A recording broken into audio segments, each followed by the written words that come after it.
Dans un tout autre registre, regardez ce bouclier criblé de balles. C'est celui qui a servi pour libérer les 11 otages du Bataclan il y a 10 ans. Bouclier utilisé par les hommes de la BRI qui ont fait face aux terroristes.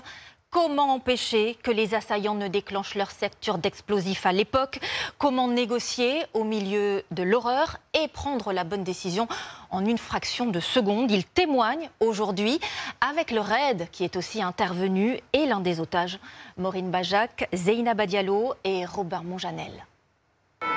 Chaque image, chaque bruit est indélébile pour tous les policiers que nous avons rencontrés. 10 ans après, peu acceptent d'en parler. Cette nuit du 13 novembre 2015, Christophe Molmy dirige la BRI de Paris. Le premier terroriste du Bataclan vient d'être abattu par la BAC. Pas question de reculer. 1500 spectateurs sont à l'intérieur. On rentre dans le Bataclan et on découvre des centaines de personnes couchées sur le sol. À 23h15, on arrive sur la gauche devant la porte qui donne accès au backstage, donc à la loge des artistes. Le premier de colonne essaie de l'ouvrir. Il entend hurler derrière un des otages, en fait, qui nous fait passer le message qu'ils sont deux avec des gilets explosifs, des kalachnikovs et qui sont une douzaine d'otages sous leur menace. Parmi ces otages, piégés dans un couloir d'à peine 6 mètres de long, David, 23 ans. Dans ce couloir, il y a des échanges avec notamment une scène qui est dramatique où il y a un des otages qui rit par nervosité et il y a un simulacre d'exécution à ce moment-là. Et il y a eu beaucoup de diatribes sur l'État islamique, ils tentaient de justifier ce qu'ils leur action, de machin. Ça dure 2h30.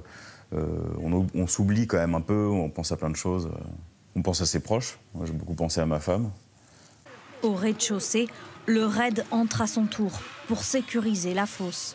Fred, tapis derrière son bouclier, est en tête de colonne. On ne peut pas se préparer à ça, c'est pas possible. Tant qu'on ne le voit pas, tant qu'on ne le vit pas, c'est inhumain, c'est inimaginable.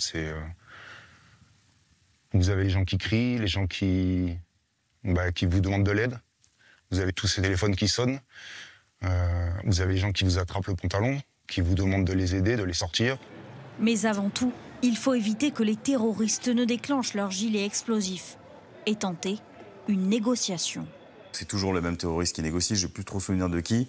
Et voilà, ces coups de fil, en fait, ils étaient là pour temporiser aussi, notamment pour que les forces de l'ordre rentrent dans le Bataclan. C'était un des propos justement du négociateur. Il leur disait doucement, là on a beaucoup de blessés, on essaie de... Voilà, ils temporisaient en fait.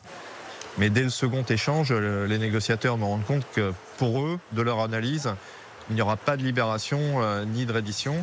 Pas d'autre issue que l'assaut pour le patron de la BRI. Conscient des risques pour sa vie, celle de ses hommes et des otages. Tout le monde sait pertinemment ce que ça engage. Il faut comprendre que cette opération s'est faite dans un couloir. Il n'y a rien pour se cacher, ni pour nous, ni pour les otages. C'est l'une des pires situations et c'est la moins mauvaise solution de passer à l'assaut. C'est pas une bonne idée, hein. C'est la moins mauvaise solution. Le risque, c'était qu'ils tuent tout le monde. L'irruption des policiers de la BRI ce soir-là, c'était à la fois la meilleure nouvelle de ma vie et en même temps la pire. Parce que je me disais, s'il y a un raté ou quoi, il y en a forcément un de nous qui va y passer. Enfin, moi, quand j'étais otage, je me disais, mais qui va...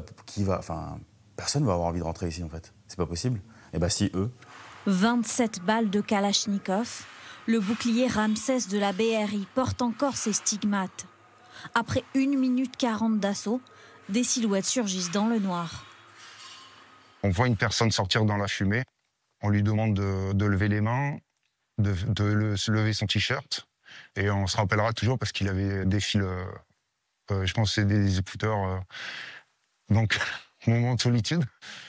Et vous avez une fraction de seconde pour prendre une décision. Donc, on comprend vite quand même que c'est un otage. Je sors du couloir en me disant « Waouh, je suis vivant et tout ». Et la fosse, elle met une dose de réalité qui est brutale à ce moment-là. Parce qu'on se dit « Bah ouais, moi j'en suis sorti.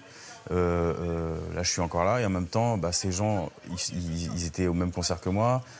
Ils sont fait tuer par ces terroristes. Pourquoi je suis encore là? Et donc ça plante une graine qui est destructrice pour l'existence. Au même moment, à la très secrète DGSI, les agents du renseignement français reviennent en urgence. 6 attentats perpétrés simultanément à Paris.